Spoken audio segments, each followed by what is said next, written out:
Anytime we have a story about animals, it makes us all super happy. Look at those little faces. Absolutely. And I always think of Amber when it comes to summer because she says when it's this hot and you're walking your dog, check the ground. Oh, yeah. I usually check it with my feet and I'm like, all right, we're good or no? You have to do that on the sand too because the sand can get The really sand gets hot. That's but you have to do it with your hand because your feet sometimes are a little bit thicker, so you can take a little bit more. And remember, our dog's paws are a little bit more sensitive, so you want to do your palm. Good reminder. Way to pet shame me, Amber.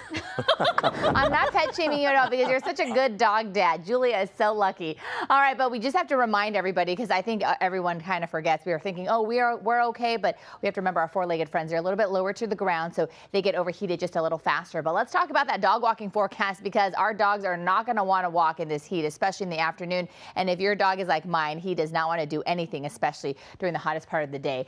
Temperatures this morning, we're already waking up to 70s for the Inland Empire, and then right before the lunch hour, we're already going to see those temperatures jump up into the 90s. So your best bet, if you want to do that nice walk for our four-legged friends, do it in the morning or do it later in the evening when it has cooled down a lot, because by the time we head into the hottest part of the day, which is around 4 p.m., we're looking at temperatures still about 102 degrees in the Inland Empire. So this is what Chris is talking about. Is it hot, too hot for you? So even though the air temperature says one thing, you're thinking, oh, it's 85, it's not bad, but the concrete heats up faster and it could be about 105, and then the asphalt even hotter than that. So outside temperatures at 95 degrees, you could see it only just takes a couple seconds for their little paws to burn with the concrete at 140 degrees, asphalt 155. So it's called the 7-second rule. Just put your hand on the ground. If it's too hot for your hand, it's too hot for your dog to walk. So maybe you just want to wait out a little bit longer. Otherwise, what we're watching for is because today and tomorrow, we're talking peak heat as this hot air system sits over Southern California, and it's still filtering in just a little bit more of that monsoonal moisture. So there is a chance for these isolated thunderstorms and showers.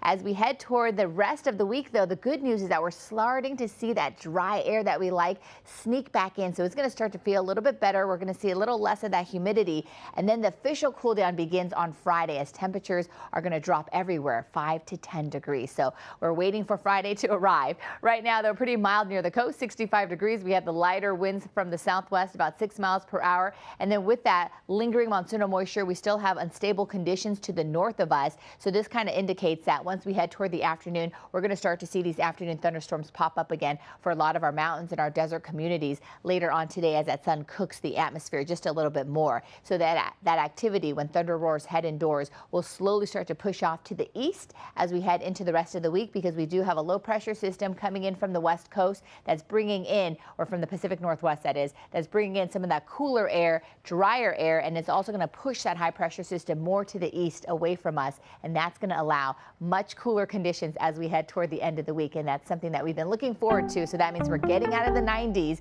on Friday for LA and Orange County, dropping into the 80s. Back to you guys.